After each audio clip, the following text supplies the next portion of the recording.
Have you ever found yourself lying awake at night, asking a question you would never dare to say out loud, even to the person you married?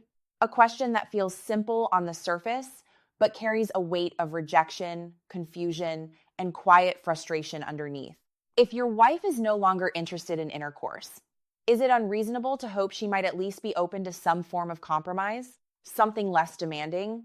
Something that still allows connection? And more importantly, should you even ask?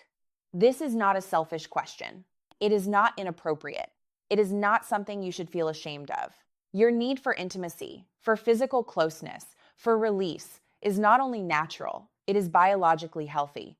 It plays a role in your hormonal balance. It affects your stress levels.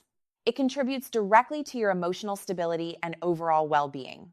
So when that primary form of connection is suddenly removed or slowly fades away, your instinct to look for a middle ground is not weakness. It is logic. It is adaptation. It is a man trying to preserve connection in a relationship that still matters to him. But the moment you consider asking, fear enters the picture. Not loud fear, not dramatic fear, quiet fear, the kind that sits in your chest and tightens your voice before you even speak. You fear hearing no again. You fear that look, the one that makes you feel like you are asking for too much. You fear being seen as needy, or worse, inappropriate. And beneath all of that, there is a deeper fear that she no longer sees you as a man she desires, but simply as a role you fill, a responsibility, en obligation. Over the past 5 years, I have worked closely with men who are navigating exactly this reality. Men who are committed, men who are loyal, men who are not looking for an escape, but for a way to endure with dignity. And I will give you a direct answer. Yes, wanting compromise is reasonable. It is healthy. It is grounded in both biology and emotional need. But there is a second part to this question that matters far more. What happens if she still refuses? Because that is the moment where your real strength is tested. Not when things are working, but when they are not, and you still choose how to respond. Today, I want to walk you through something most people avoid discussing honestly. The reality of long-term sexual withdrawal inside a marriage, the psychological and biological patterns behind it, and the only path forward for a man who chooses to stay without destroying his own self-respect in the process. Because many men are given advice that sounds simple, but ignores who they are. If she won't meet your needs, just leave. Clean, direct, and in many cases, completely disconnected from reality. Because you are not just a man in isolation. You are a husband, maybe a father, a provider, someone who made a commitment that still means something. For many of you, leaving is not even on the table. Not because you are weak, but because your values are strong. Your loyalty matters to you. Your family matters to you. Your word matters to you. And that choice to stay deserves respect. But it also comes with responsibility, because the same underlying issues that lead to the withdrawal of intercourse often block every form of compromise as well. This is not usually about physical effort. It is not about time. It is not even about availability. It is about emotional shutdown. When a woman reaches a certain level of disconnection, her brain does not separate different forms of intimacy. To you, a compromise may feel lighter, simpler, less demanding. But to her, it can still register as pressure, as expectation, as a demand on emotional reserves that already feel empty. Biologically, when someone is in that state, the nervous system shifts into protection mode. And in that mode, even small requests can feel overwhelming. Not because they are objectively large, but because internally there is no capacity left to engage. This is why logic often fails in these conversations. You may think, this is a smaller step. This is easier. This is reasonable. But her response is not being driven by logic. It is being driven by psychological resistance, and sometimes by control. So if there is no willingness to meet you halfway, you are faced with a difficult truth. Not a dramatic one, not a temporary one, a clear one. You are choosing to remain in a relationship that is, at least for now, non-sexual. And the quality of your life moving forward will depend entirely on how you handle that reality. Because I have seen what happens when a man refuses to accept it. He stays, but mentally positions himself as a victim. He replays the rejection. He questions his worth. He allows the situation to slowly erode his confidence, his identity, and his health. And over time, the damage is not just emotional. It becomes biological. Chronic stress increases. Testosterone begins to decline. Energy drops. Motivation fades. This is not abstract. This is measurable. So if you are a man who chooses to stay, then you must make a decision that is far more important than whether she compromises. You must decide how you will show up in this situation, because staying without ownership will break you. But staying with clarity can build you. You cannot control her willingness, but you can control your response. You can control whether this becomes a source of weakness or a foundation for strength. And that begins with accepting one simple truth. Your choice to stay must be an empowered choice, not a helpless one. In the next part, I'm going to speak directly about the patterns behind this withdrawal and why so many men misunderstand what is actually happening beneath the surface. Now, once you move past the initial question of whether you should ask for compromise, something deeper starts to appear underneath the surface. Something most men feel, but struggle to clearly understand or explain. The gradual shift in intimacy inside marriage does not usually happen in one moment. It does not collapse suddenly. It fades slowly, almost silently. And because of that, many men assume it is temporary, that it will resolve itself, that it is just stress, or fatigue, or a phase that will pass with time, patience, or emotional effort. But in many cases, the reality is more complex. Sexual withdrawal inside long-term relationships is often tied to emotional disconnection that builds over time. Not necessarily one event, but accumulation. Small, unresolved frustrations, unspoken resentments, emotional distance that was never repaired. And eventually, the body reflects what the mind is already holding. Because intimacy is not only physical, it is psychological first. And when that psychological bridge weakens, physical expression becomes inconsistent or disappears altogether. At that point, many men try to solve the problem in the most logical way possible. They try to improve communication. They try to be more patient. They try to initiate romance, affection, or emotional support in hopes that physical intimacy will naturally return. And sometimes that works, at least temporarily. But when the deeper emotional block remains unresolved, the pattern often returns. Because the issue was never only about effort, it was about internal state. Now, here is where the misunderstanding grows even stronger. From a man's perspective, compromise feels like a small adjustment, a practical solution, a reasonable middle ground. But from the perspective of someone who is emotionally shut down, the entire framework is different. When emotional capacity is low, even minor expectations can feel like pressure. Not because they are excessive, but because the system is already overloaded. So what feels like compromise to you can feel like additional demand to her. This is where logic and emotion begin to collide. And when that happens, logic usually loses, because emotional protection becomes the priority over connection. This is also why advice that sounds simple on the surface often fails in real life. People outside the situation may say, just talk it through, or just agree on something in the middle. But that assumes both people are operating from a similar emotional baseline.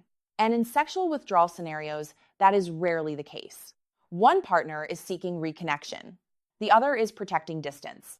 And those two positions do not naturally merge without deeper emotional repair. Now, this does not mean the situation is hopeless, but it does mean expectations must be grounded in reality. If you assume that asking alone will restore balance, you may set yourself up for repeated disappointment. Because the resistance you are facing is not always about the act itself. It is about what the act represents in that moment. Expectation, pressure, responsibility, or emotional demand. And when something is experienced through that lens, even a simple request can be rejected without negotiation. This is why many men describe feeling stuck. They try to find the right words, the right timing, the right emotional tone. But the response does not change. And over time, that creates a second layer of struggle. Not just rejection, but confusion. Because nothing seems to work consistently. And when consistency disappears, confidence begins to weaken. This is where internal interpretation becomes extremely important. If you interpret the situation as, I am not enough, then every rejection reinforces self-doubt. But if you understand it as a relational dynamic shaped by emotional shutdown, then the meaning of rejection changes. It becomes less personal and more structural. This shift in interpretation does not solve the problem, but it protects your identity while you navigate it. Because without that protection, the mind starts to collapse inward. You begin to overanalyze your worth, your attractiveness, your role in the relationship, and slowly your behavior changes. You may withdraw emotionally. You may stop initiating affection. You may begin to act from fear instead of clarity. And ironically, that often deepens the distance you are trying to fix. So the key insight here is not about forcing compromise. It is about understanding what state the relationship is currently operating in and adjusting your expectations accordingly. Because when emotional shutdown is present, the path forward is rarely linear. It requires patience with structure, clarity without pressure, and above all, the ability to remain grounded even when the response is not what you hope for. In the next part, we will look at what this situation does to men over time, and why certain emotional reactions quietly destroy confidence, health, and masculinity if they are not corrected early. As this situation continues over time, something very important begins to happen inside a man's internal world, and it is not always visible from the outside, at least not at first. On the surface, life may continue in a normal way. Work, family responsibilities, daily routines. But internally, a slow shift starts to take place because repeated emotional rejection, especially in a space as personal as intimacy, does not remain isolated. It spreads. It influences how a man sees himself and how he moves through the world. One of the first changes is self-doubt. Not loud self-doubt, but subtle questioning. Why is this happening to me? Am I still desirable? Did I do something wrong? These questions often stay unspoken, but they quietly shape behavior. A man may begin to reduce physical affection, not because he does not want connection, but because he fears rejection. He may stop initiating conversations about intimacy altogether, not because the need is gone, but because the emotional cost feels too high. And slowly, the relationship enters a pattern where distance becomes the default, not chosen directly, but created through avoidance. Now, biologically, this has consequences. Chronic emotional stress does not stay in the mind. It moves through the body. Stress hormones remain elevated for longer periods. Sleep quality can decline. Energy levels fluctuate. And over time, hormonal balance can be affected, including testosterone levels, which play a role in motivation, confidence, and drive. This is not about exaggeration. It is about physiology responding to prolonged emotional strain. Emotion and biology are deeply connected. And when emotional needs are consistently unmet, the body registers that imbalance. But the more dangerous impact is not physical. It is psychological identity erosion. A man who once felt confident in his role as a husband and partner can slowly begin to redefine himself through rejection. Not as a whole person, but as someone who is not chosen. And that shift is extremely damaging. Because once identity becomes tied to rejection, every interaction carries hidden weight. Even neutral moments can feel loaded. A simple conversation may feel tense. A small disagreement may feel personal. And over time, emotional neutrality disappears. Everything becomes filtered through the lens of, am I accepted or not? This is where many men begin to make a critical mistake. They start interpreting the situation as a reflection of their worth, instead of recognizing it as a relational dynamic with its own internal barriers. And once that interpretation takes hold, behavior begins to change in ways that are not helpful. Some men become overly accommodating, trying harder, being more agreeable, avoiding conflict completely, in hopes that harmony will bring closeness back. Others go in the opposite direction, becoming withdrawn, emotionally distant, or even resentful in indirect ways. Neither response restores intimacy. Both responses are reactions to internal discomfort, not strategic choices. And this is the part most men do not realize in time. When you operate from emotional injury, your decisions are no longer grounded. They are protective. And protective behavior, while understandable, often reduces attraction and connection rather than restoring it. There is also another layer that develops quietly over time: a loss of initiative in life outside the relationship. When emotional energy is constantly consumed by confusion or rejection, motivation in other areas can decline. Work may still be maintained, but personal growth, physical training, social connection, and self-development can slowly lose priority. Not because a man stops caring about himself, but because emotional depletion reduces capacity. And when that continues, self-image begins to decline further. It becomes a cycle. Emotional rejection leads to internal stress. Stress reduces motivation. Reduced motivation lowers self-investment. Lower self-investment weakens confidence. And weaker confidence increases sensitivity to rejection. This is how the loop forms. Quietly, over time, without obvious warning signs, and if it is not interrupted, it can reshape how a man sees himself completely. This is why understanding your internal response is just as important as understanding the relationship itself. Because the external situation may not change quickly, but your internal state determines whether you are being strengthened by it or slowly weakened by it. The goal is not to deny emotion and not to suppress need. The goal is to stay structurally stable inside an emotionally unstable situation, to remain grounded when responses are inconsistent, and to avoid letting rejection define identity. In the next part, we will go deeper into the specific behavioral mistakes men make in this phase, and how those mistakes quietly accelerate loss of confidence, respect, and emotional control. When a man stays inside this kind of emotional and sexual disconnect for too long, the pressure does not just remain internal. It starts to show up in behavior. And often, without realizing it, he begins reacting in ways that make the situation even harder to repair. Not because he is a bad partner, but because he is overwhelmed and reacting instead of responding. One of the most common patterns that develops is indirect expression of pain. Instead of clearly stating what hurts, a man may begin to show frustration in unrelated areas. He might become quieter at home, less warm, more critical about small things that previously did not matter, or emotionally distant without explanation.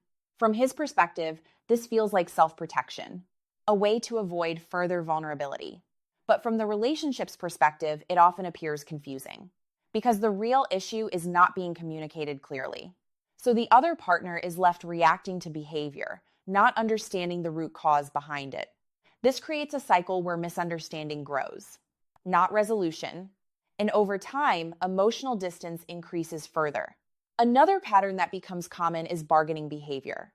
A man may try to earn intimacy back through effort in other areas, being extra helpful, more patient, more accommodating, hoping that consistency will eventually translate into closeness. But when this is done without clear communication, it often leads to imbalance, because effort is being given without emotional clarity attached to it. And that creates confusion about intention. There is also a third pattern that quietly damages self-respect over time: over-explaining and over-justifying needs.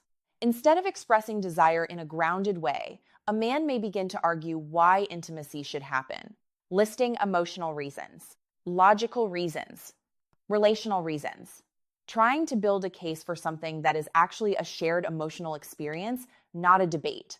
But when desire is framed as something that must be proven, it loses its natural quality. It becomes transactional, and that dynamic rarely leads to closeness. In some cases, frustration turns into passive aggression, not direct confrontation, but subtle emotional signals: silence at the wrong time, irritation over small things, or withdrawal without explanation.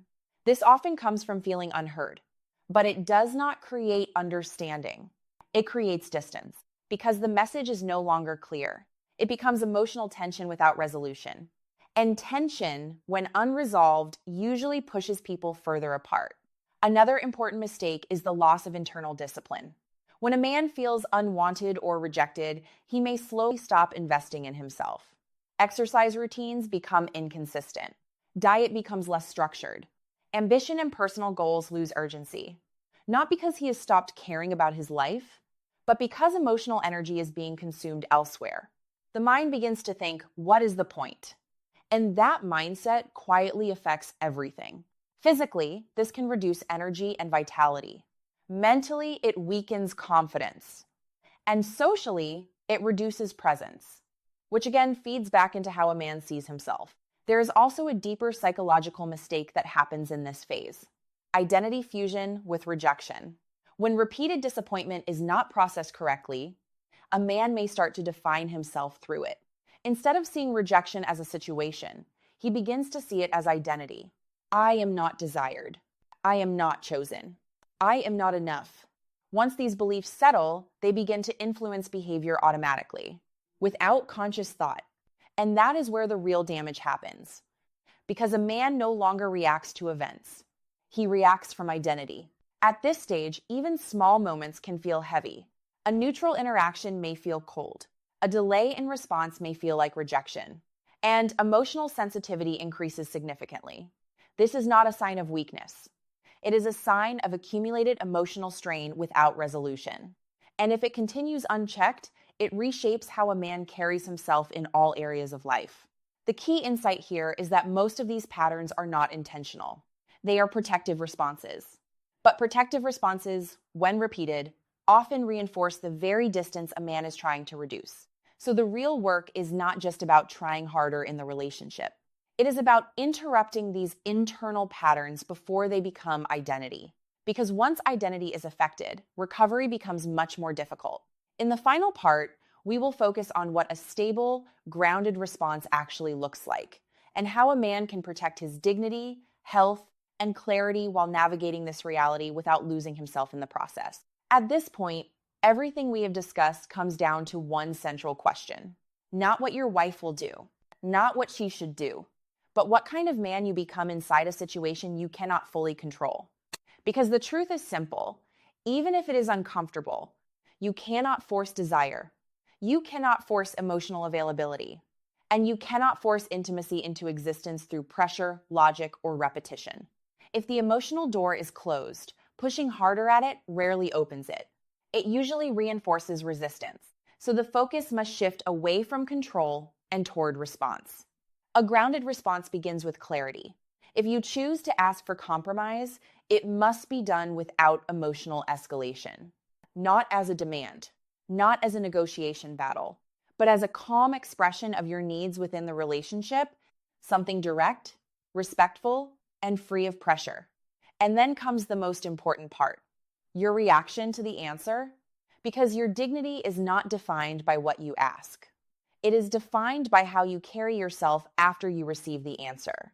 If the answer is no, and you respond with resentment, withdrawal, or emotional collapse, you reinforce internal instability. But if the answer is no, and you respond with acceptance and self-direction, you preserve your internal structure. That distinction is everything. At the same time, you must understand something critical about long-term stability. Your emotional life cannot depend entirely on one source of validation. When it does, every rejection becomes amplified. Every silence feels heavier. Every distance feels more personal than it actually is. This is why internal strength is not optional in this situation. It is necessary. A grounded man builds stability in multiple areas of life. His physical health, his work or purpose, his friendships, his discipline, his routines. These are not distractions from the problem. They are protective structures that prevent emotional collapse. Because when your identity is supported by multiple pillars, one area of struggle does not destroy your sense of self. It only becomes one part of life, not the definition of life. This is where many men begin to regain clarity. Not by forcing change in their partner, but by restoring order in themselves, training their body, strengthening discipline, rebuilding direction, and reconnecting with a sense of personal purpose that exists outside of rejection. At that point, something important happens internally. The relationship no longer holds absolute control over emotional stability. There is space again. Space to think clearly. Space to act without desperation. Space to decide without emotional collapse. And from that space, whatever choices come next are far more grounded. Some men will choose to stay and rebuild life within that reality. Others may eventually choose to leave if the gap remains unbridgeable. But both choices, when made from strength rather than emotional exhaustion, lead to healthier outcomes. The goal is not to create dependency on either outcome. The goal is to remain intact regardless of the outcome. There is also something important for women in this context, and it is worth stating clearly.